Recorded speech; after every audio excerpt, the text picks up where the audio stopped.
Praise the lord. ప్రభు పేరిట మరొక దినంలోకి మీకు అందరికీ వందనాలు. ఈ దినం పరిశుద్ధాత్మ దేవుడు మన కొరకు ఏర్పాటు చేసుకున్న వాక్య భాగము యోహాను సువార్త 14వ అధ్యాయము 1-15 వచనాలు. మీ హృదయమును కలవరపడనీయకుడి. దేవుని యందు విశ్వాసం ఉంచుచున్నారు, నా యందును విశ్వాసం ఉంచుడి. నా తండ్రి ఇంట అనేక నివాసములు కలవు. లేని యెడల మీతో చెప్పుదును. మీకు స్థలము సిద్ధపరచ వెళ్ళుచున్నాను. నేను వెళ్లి మీకు స్థలము సిద్ధపరిచిన ఎడల నేనుండు స్థలంలో మీరును ఉండలాగున మరలా వచ్చి నా యొద్ద నుండుట మిమ్మల్ని తీసుకొని పోవుదును. నేను వెలుచున్న స్థలమునకు మార్గం మీకు తెలియనని చెప్పెను. అందుకు తోమా, ప్రభువా, ఎక్కడికి వెళ్చున్నావో మాకు తెలీదే, ఆ మార్గం ఎలాగూ తెలియనని ఆయన అడుగ్గా, యేసు, నేనే మార్గమును సత్యమును జీవమును. నా ద్వారానే తప్ప ఎవరు తండ్రి యొద్దకు రారు.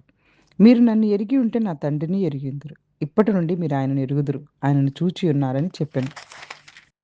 అప్పుడు ఫిలిప్పు, ప్రభువా, తండ్రిని మాకు కనపరచుము, మాకంతే చాలునని ఆయనతో చెప్పగా, యేసు, ఫిలిప్పు, నేను ఇంతకాలం మీ వద్ద ఉండినను నువ్వు నన్ను ఎరుగవా? నన్ను చూచిన వారు తండ్రిని చూచి ఉన్నారు గనుక తండ్రిని మాకు కనపరచమని ఎలా చెప్పుచున్నావు? తండ్రి యందు నేనును నా యందు తండ్రియు ఉన్నామని నువ్వు నమ్ముట్లేదా? నేను మీతో చెప్పుచున్న మాట నా అంతట నేను చెప్పుట్లేదు. తండ్రి నా యందు నివసించుచు తన క్రియలే చేయుచున్నారు. తండ్రి యందు నేనును నా యందు తండ్రియు ఉన్నామని నమ్ముడి. లేదా ఈ క్రియల నిమిత్తమైనా నన్ను నమ్ముడి. నేను తండ్రి యొద్దకు వెళ్ళుచున్నాను గనుక నేను క్రియలు నా యందు విశ్వాసం ఉంచువారును చేయును. వాటికంటే మరి గొప్పవి అతడు చేయనని మీతో నిశ్చయముగా చెప్పుచున్నాను. మీరు నా నామమున దేనిని అడుగుదురో తండ్రి కుమారుని యందు మహిమపరచబడుటకే దానిని చేతును. నా నామమున మీరు నన్నేమడిగినను నేను చేతును. హల్లెలూయా! హల్లెలూయా! పరిశుద్ధాత్మ దేవుడు ఈరోజు ఈ వాక్య భాగాల ద్వారా మనతో మాట్లాడడానికి ఇష్టపడుతూ ఉన్నారు. మనందరికీ తెలుసు, యేసుక్రీస్తు ప్రభువారు తన శిష్యులకు సిలువ మరణానికి ముందు వారందరినీ కూడాను గొప్ప మాటలతో ఓదారుస్తూ ఉన్నారు. శిష్యులు భయంతో, బాధతో ఉన్నప్పుడు యేసుక్రీస్తు ప్రభువారు వారికి నిత్య జీవమును గురించి, పరిశుద్ధ తండ్రితో దేవునికున్న సంబంధాలను గురించి బోధిస్తూ ఉన్నారు. మీ హృదయాన్ని కలవరపడకూడదు, కలవరపడనీయొద్దు. దేవుని యందు విశ్వాసం ఉంచండి, నా యందు విశ్వాసం ఉంచండి. యేసుక్రీస్తు ప్రభువారి యొక్క శిష్యుల మనసులో ఉన్న భయాన్ని తొలగిస్తున్నారు. జీవితంలో సమస్యలొచ్చినప్పుడు మనం చాలా విషయాలకు భయపడిపోతూ ఉంటాం. అలా భయపడకుండా దేవునిపై, యేసుక్రీస్తు ప్రభువారిపై విశ్వాసం ఉంచాలని బోధిస్తూ ఉన్నారు. పరిస్థితులపై కాదు. పరిస్థితులను చూస్తే అందరికి భయమే వేస్తది. అందరికీ అది ఎంత పెద్ద డబ్బులున్నవారైనా, డబ్బులు లేనివారైనా అనేకమైనటువంటి విషయాల్లో వాళ్ళకి కూడా పరిస్థితులన్నీ కూడా అననుకూలంగానే ఉంటాయి. కానీ ప్రభువుపై నమ్మకం పెంచుకున్న వారు విశ్వాసంతో భయాన్ని జయిస్తారు.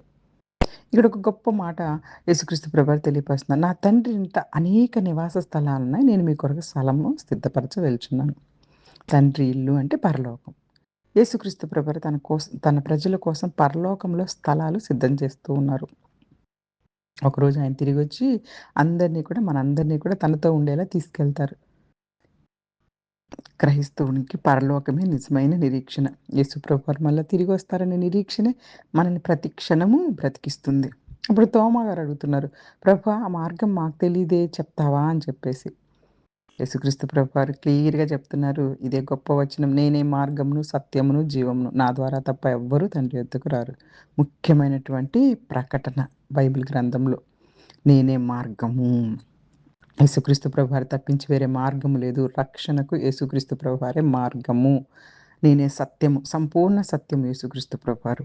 నేనే జీవము, నిత్య జీవము యేసుక్రీస్తు ప్రభువారిలోనే ఉంది. హల్లెలూయా! ఆయన యందు విశ్వాసం ఉంచినవాడు నిత్య జీవాన్ని స్వతంత్రించుకుంటారు. రక్షణకి ఇక మరో మార్గం లేదు యేసుక్రీస్తు ప్రభువాన్ని అనుసరించడం తప్పించి. అలాగే మనందరము కూడాను ఆయన మార్గంలోకొచ్చేయాలి. అనేక మందిని ఆయన మార్గంలోకి తీసుకొని రావాలి. లేకుంటే వాళ్ళంతా నశించిపోతారు. ఫిలిప్పు గారు ఇప్పుడు అడుగుతున్నారు వెంటనే, అయ్యా, తండ్రిని మాకు చూపించవా అంటున్నారు. ఇప్పుడు యేసుక్రీస్తు ప్రభువారు ఏమంటున్నారంటే, ఫిలిప్పు, నన్ను చూసిన వాళ్ళు తండ్రిని చూచినట్టే. యేసుక్రీస్తు ప్రభువారు తన దేవుని యొక్క సంపూర్ణ స్వభావాన్ని మనకు తెలియపరుస్తున్నారు. ఆయన యొక్క మాటలు, కార్యాలు, ప్రేమ అన్నీ తండ్రి చిత్తాన్ని వెల్లడిపరుస్తూ ఉంటే ఇంకా మరలా చూపించమని అడుగుతున్నావేంటి అని చెప్పేసేసి ఫిలిప్పు గారు అంటున్నారు. యేసుక్రీస్తు ప్రభువారిని తెలుసుకుంటే దేవుని తెలుసుకున్నట్టే.